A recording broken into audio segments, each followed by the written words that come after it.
तब क्रुद्ध विष्णु के मुखमंडल से तेज प्रकट हुआ भारी।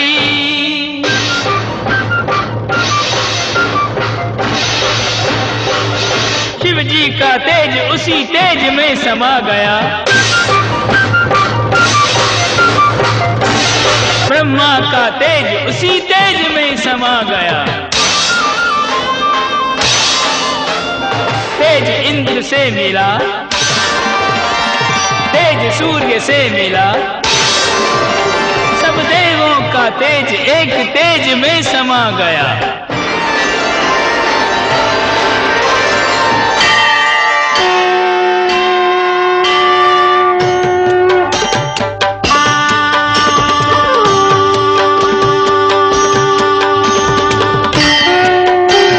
सब देवों का तेज मिला तो चमत्कार हुआ भारी।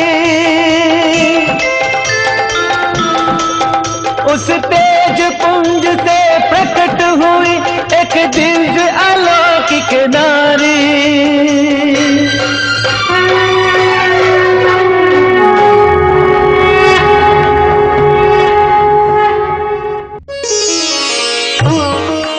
हे परब्रह्म, मैं कौन हूँ? तुम मेरा ही स्वरूप हो। तुम और मैं दोनों अलग अलग नहीं हैं, एक ही हैं। जब मैं लीला करना चाहता हूँ तब तुम्हें प्रकट करता हूँ। हे परब्रह्म, मेरा कार्य क्या है? तुम्हें सृष्टि निर्माण करनी है देवी दुर्गे। जो आज्ञा परब्रह्म। शांताकारं भुजगशयनं पद्मनाभं सुरेशं विश्वाधारं गगनसदृशं मेघवर्णं शुभांगम्।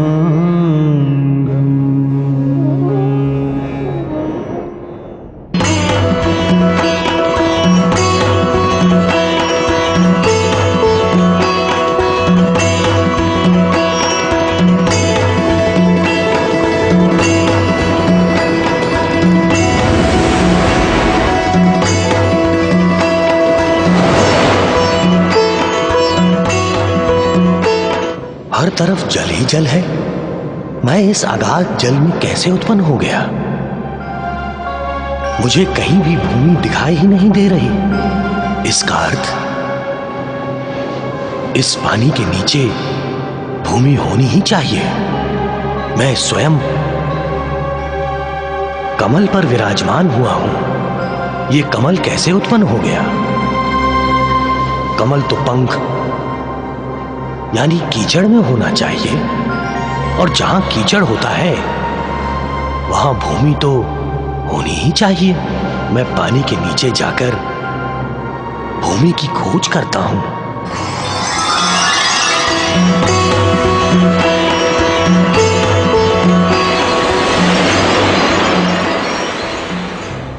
ये तो अद्भुत आश्चर्य की बात है। पानी में ना कोई सजीव है ना निर्जीव, और भूमि के तो अभी तक दर्शन ही नहीं हुए। सृष्टि निर्माण करो वत्स, सृष्टि निर्माण करो। कौन मुझसे सृष्टि निर्माण का कर्म करवाना चाहता है, और मैं ये कार्य कैसे कर सकता हूं?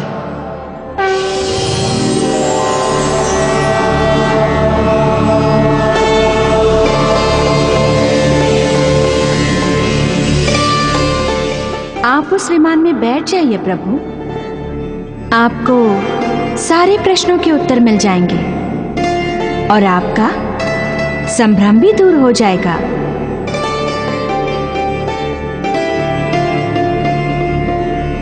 प्रणाम प्रभु। प्रणाम देवी। आइए प्रभु। जो आज्ञा। ब्रह्मदेव बैठे सहर्ष लेके उड़ा विमान। सागर आ गया, बैठे विष्णु भगवान, बैठे विष्णु भगवान। आगे उड़ा विमान जब दिखता है कैलाश, शिव शंकर जी बैठते, यान उड़ा आकाश, यान उड़ा आकाश।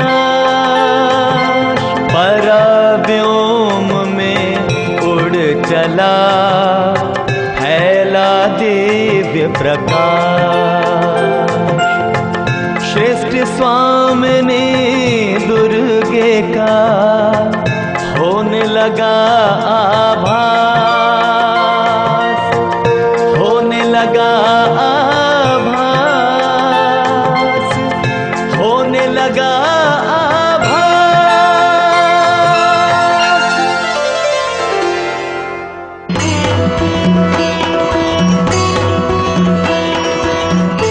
हे देवी, हम कहाँ जा रहे हैं? इस सृष्टि की स्वामिनी के पास।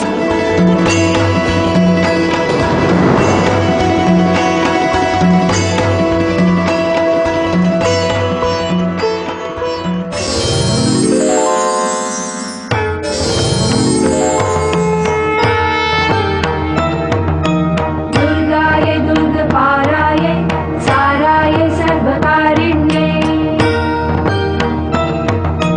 नास्ते तथैव कृष्णाय रुद्राय सततं नमः। अतिसौम्यातिरौद्राय नतास्तस्यै नमो नमः।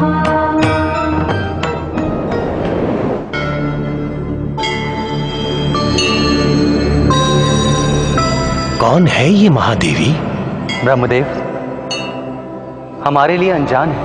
इसने हमें अपने इस वैभवशाली और दिव्य मणिद्वीप पर क्यों बुलाया है? हे महादेवी, हम आपके दर्शन मात्र से ही धन्य हो गए।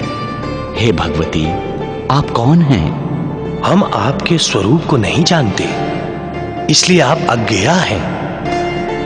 देवी, आपका पारवार कुछ नहीं है, इसीलिए आप अनंता हैं। आपके आदि स्वरूप को कोई नहीं जानता, इसलिए आप अजन्या हैं। महादेवी, आप संसार रूपी दर्श में अलक्षाव रहती है, आपको पाना दुर्गम है। देवी, आपको हमारा प्रणाम। भगवती भुवनेश्वरी को प्रणाम। सिद्धि स्वरूपा, शक्ति रूपा, करुणामयी जगन माता को प्रणाम। हे जगत जननी, आदि शक्ति, आदि माया, हम आपको जानना चाहते हैं। हम पर कृपा कीजिए माता। मैं परब्रह्म का स्वरूप हूँ, उनका रूप हूँ, गुण हूँ, क्रिया हूँ। परब्रह्म तो निर्गुण हैं, निराकार हैं। वे मेरे द्वारा ही लीलाएं करते हैं। मैं ही सृष्टि का निर्माण करती हूँ, सृष्टि का संचार करती हूँ, और समय आने पर प्रलय द्वारा इस सृष्टि का विनाश भी मैं ही करती हूँ।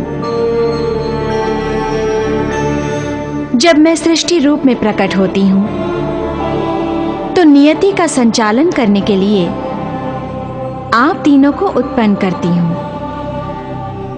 हे शिव शंकर, आप तमोगुण के अधिपति होकर भी कर्पूर गौर रहेंगे।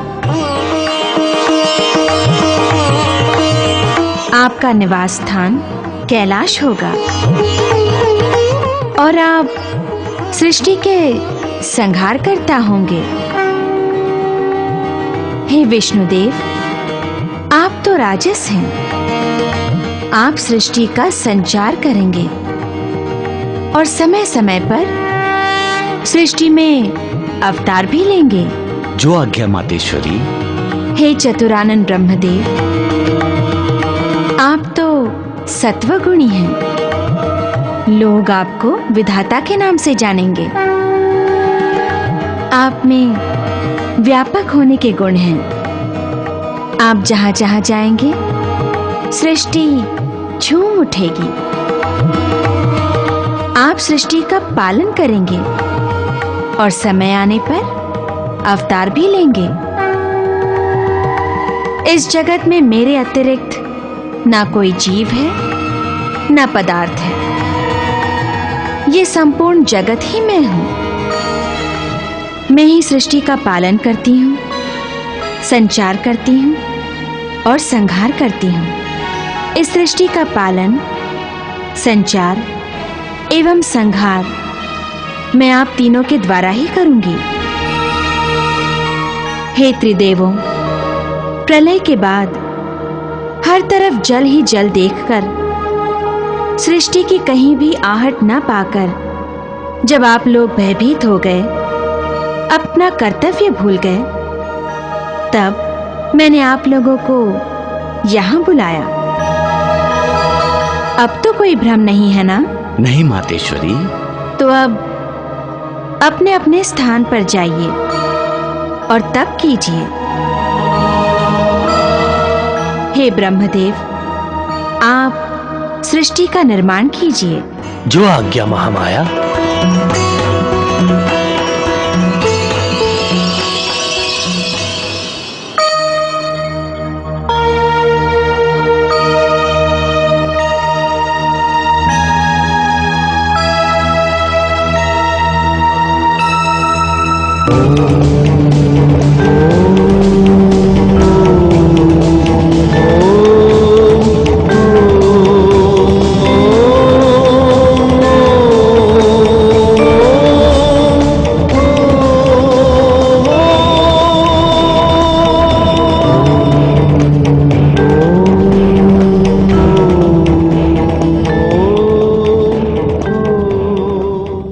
बताइए ना मुझे, तो क्या ब्रह्मा जी ने सृष्टि का निर्माण किया है? हाँ, पहले सृष्टि का निर्माण हुआ, फिर प्रकाश का, फिर अंधकार का, फिर दिन तथा रात्रि, और उसके बाद सूर्य चंद्र के साथ अन्य ग्रहों का निर्माण हुआ।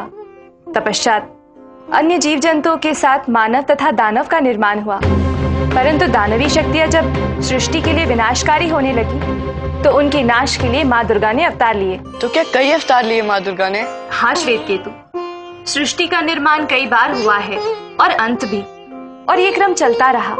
उसी प्रकार देवी भी अवतार लेती रही। तो हर अवतार की अलग अलग कहानी भी होगी? हाँ दीदी, आप मुझे उनके हर अवतार की कहानी सुनाओगी ना? हाँ श्वेतकेतु, अवश्य सुनाऊंगी। अच्छा, तो मधुकेटभ जब प्रकट हुए तब प्रलय था ना? वो स्थिति प्रलय के बाद की स्थिति थी। ब्रह्मा जी को सृष्टि के निर्माण के आदेश मिल गए थे और भगवान शिवशंकर कैलाश पर जाकर तपस्या कर रहे थे, और विष्णु भगवान शेषनाग की शैया पर लेटे हुए थे। तब ब्रह्मा जी कमल पर विराजमान होकर तप करने लगे। परंतु मधुकेटभ का निर्माण किसने किया? अंधकार का निर्माण कैसे होता है? जब प्रकाश समाप्त होता है। प्रकाश के होते हुए भी अंधकार होता है। परंतु वो कैसे? हम दिया जलाते हैं तो प्रकाश फैलता है, परंतु जलते हुए दीपक के नीचे अंधकार भी होता है। उसी तरह ब्रह्मा, विष्णु, महेश जैसे सुरों के निर्माण के बाद मधु और कैटभ नाम के 2 असुरों का भी निर्माण हुआ। प्रलय के बाद हर तरफ जल ही जल था। तब सृष्टि का अनोखा आरंभ हुआ, और तब भगवान विष्णु के कान के मैल से मधु और कैटभ नाम के 2 असुर पैदा हुए।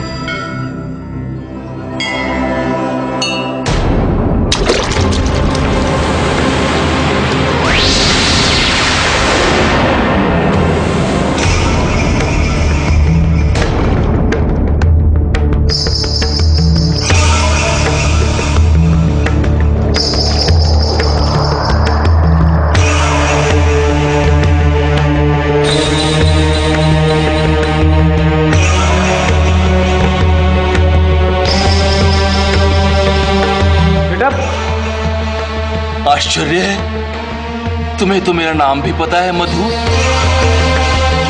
जबकि अभी तक स्वयं मुझे मेरा नाम पता नहीं था। परंतु तुम भी तो मेरा नाम जानते हो। हाँ हाँ लेकिन हमारा नामकरण किसने किया होगा? हमें जन्म किसने दिया? हाँ, यहाँ तो केवल जल ही जल है, जल ही जल है। क्या हमारे अलावा यहाँ और कोई नहीं है? चलो ऊपर चलो। हाँ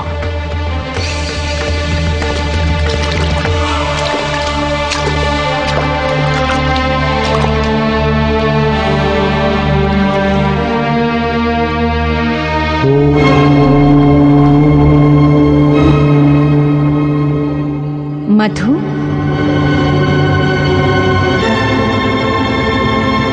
केटब,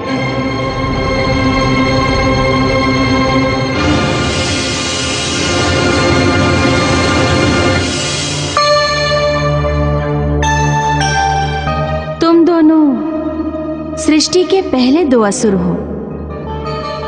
तुम दोनों के साथ साथ सृष्टि निर्माण का कार्य भी शुरू होने वाला है।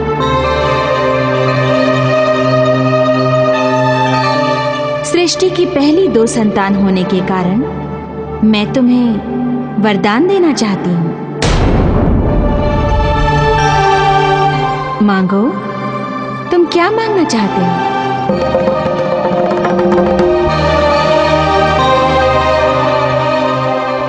अगर आप हमें वरदान देना ही चाहते हैं तो हमें इच्छा मृत्यु का वरदान दीजिए। जब हमारी मरने की इच्छा हो, हमारी मृत्यु तभी होनी चाहिए। तथास्तु।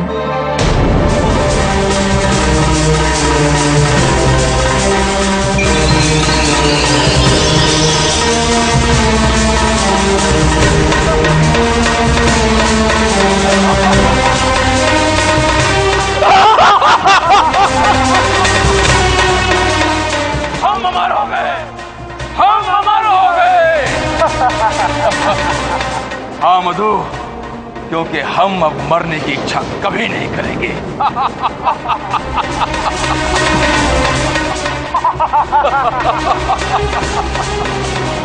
केतब, बहुत भूख लग रही है, क्या किया जाए?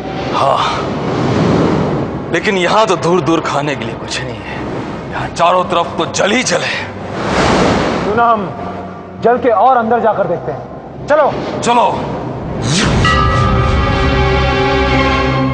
अब क्या करें? हम अपनी भूख कैसे मिटाएं? वो देखो, वहां है हमारा भोजन।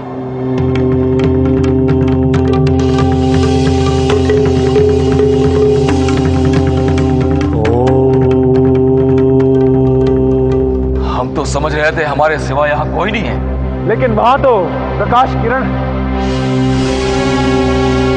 हम इस प्रकाश पुंज को खाएंगे। ये तेजस्वी है। इसका अर्थ है बहुत ही स्वादिष्ट होगा। हाँ, इसे खाने में बहुत आनंद आएगा। लेकिन वो तो ध्यान लगाए बैठा है। तो क्या हुआ? हम उसका ध्यान तोड़ देंगे। चलो चलो।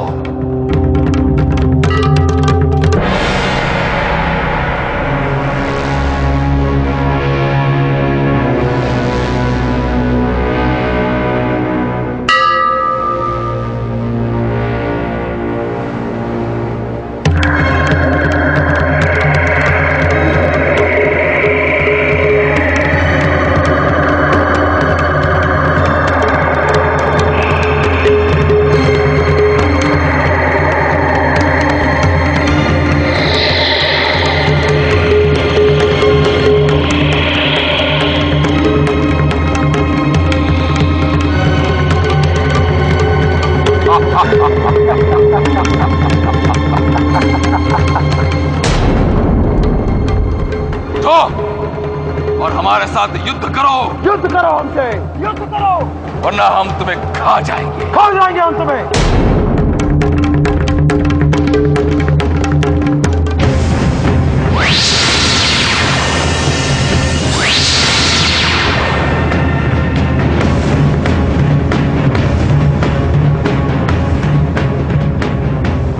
हे जन्मदाता, प्रणाम। विजयी भव। हमें क्या आज्ञा है जन्मदाता? इन दुष्टों का विनाश कर दो। जैसी आपकी आज्ञा जन्मदाता।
तो फिर क्या हुआ दीदी, बताओ ना दीदी।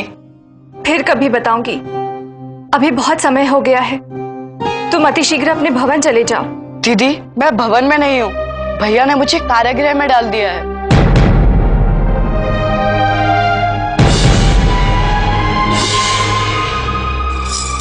कारागृह में? तो तुम कारागृह चले जाओ। तुम्हारे भैया को पता नहीं चलना चाहिए कि तुम मेरे साथ हो।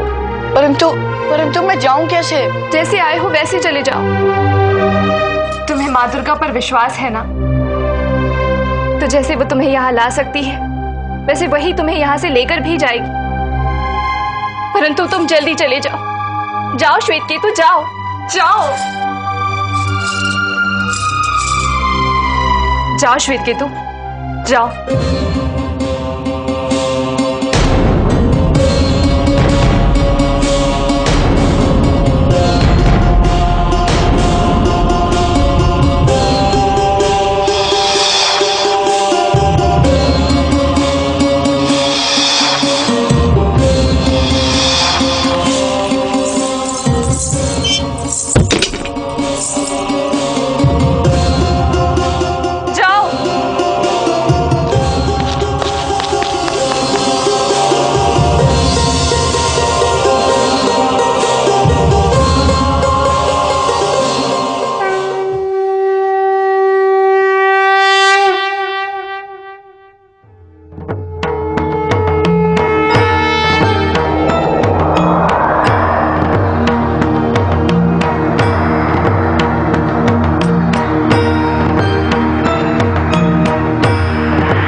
श्वेतकेतु,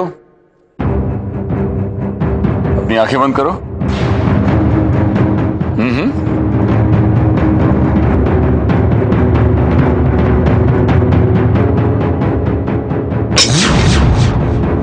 अब खुलो।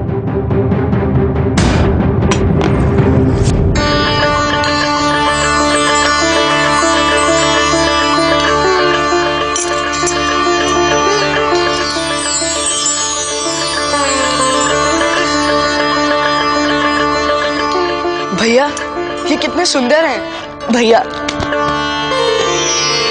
श्वेतकेतु, तुम्हें पता है कि आज हम सब इतने प्रसन्न क्यों हैं? नहीं। आज तुम्हारा जन्मदिन है। आज मेरा जन्मदिन है। जन्मदिन मुबारक हो श्वेतकेतु। धन्यवाद भैया। मेरे छोटे और प्यारे भाई के लिए एक छोटी सी प्यारी सी भेंट लाओ, मैं तुम्हें पहना देता हूँ।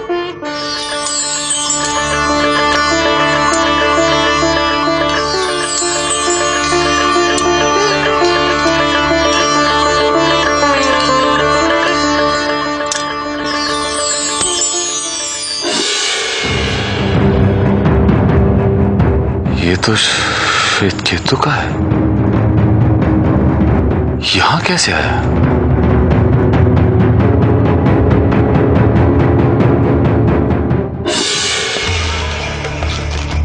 कहीं उसने भागने का प्रयास तो नहीं किया?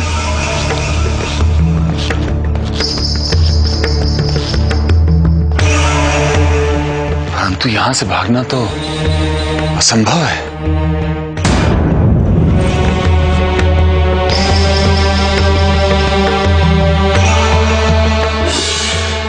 नीचे भी नहीं उतर सकता। पैर फिसला तो कुछ भी नहीं बचेगा। कहीं श्वेतकेतु ने भागने के लिए यहां से और वो नीचे। नहीं नहीं,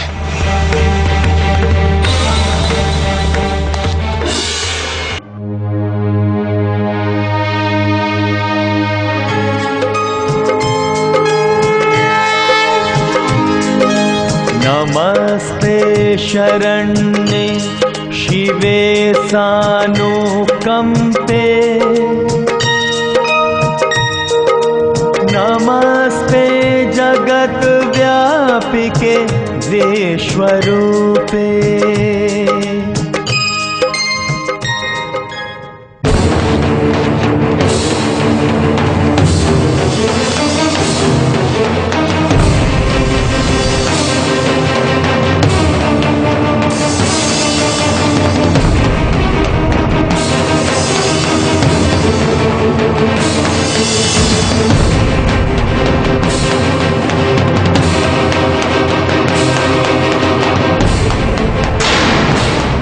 श्वेतकेतु तो यहां है।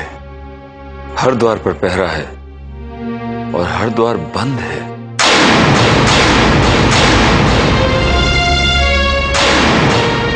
फिर श्वेतकेतु के हाथ का अलंकार वहां कैसे था?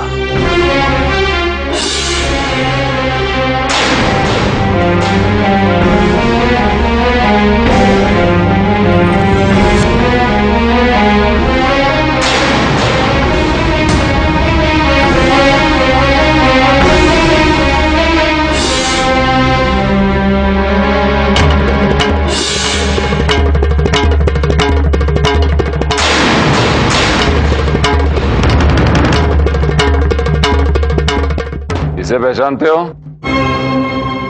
वीरभद्र, तुम इसे पहचानते हो? हाँ महाराज, ये राजकुमार श्वेतकेतु का है। कोई है जो इसे ना पहचानता हो? कोई है?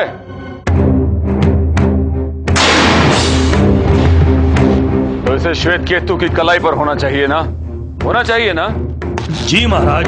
तो फिर ये उस कक्ष में कैसे मिला?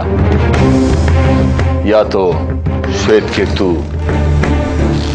वहां गया था या फिर वहां से निकला था। हाँ? कल रात तुम कहां थे? मैं पहरे पर था महाराज। यदि तुम पहरे पर थे, फिर श्वेतकेतु बाहर कैसे आया? उसे निकलते हुए मैंने नहीं देखा महाराज। तुम्हें? मैं नहीं था महाराज।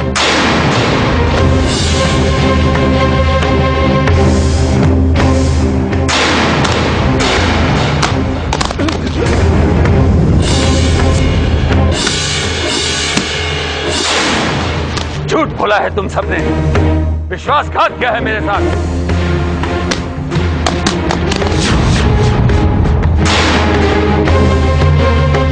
कोई तो है जिसने श्वेत केतु के कारागृह के दरवाजे खोलकर उसे बाहर जाने दिया। मैं उसका पता लगा कर रहूंगा। जाओ जाओ और उसका पता लगा कर आओ कि कौन है वो। जाओ।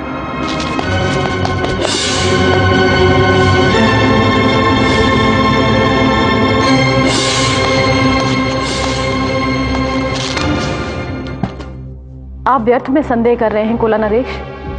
एक द्वार हो, एक ताला हो तो संभव है, परंतु इतने द्वार और इतने तालों के होते हुए श्वेत केतु कारागृह से बाहर कैसे आ सकता है?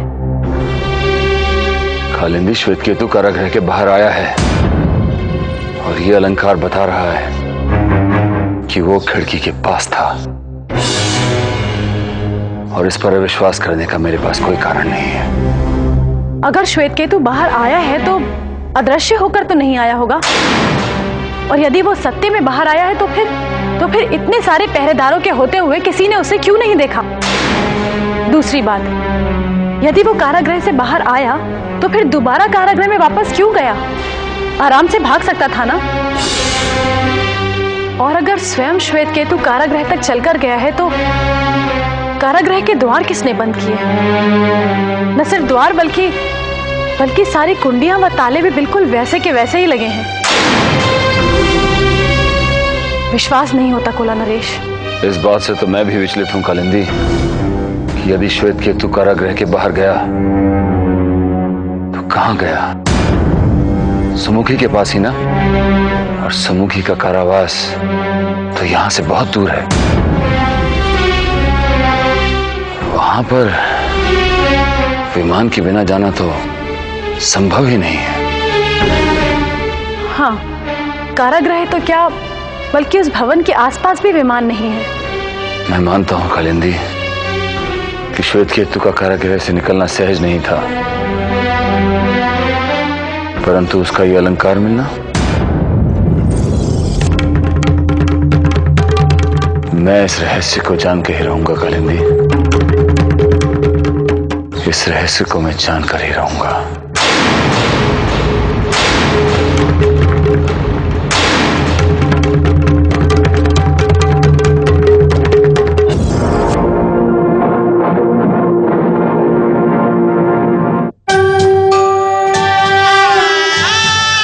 जय दुर्गा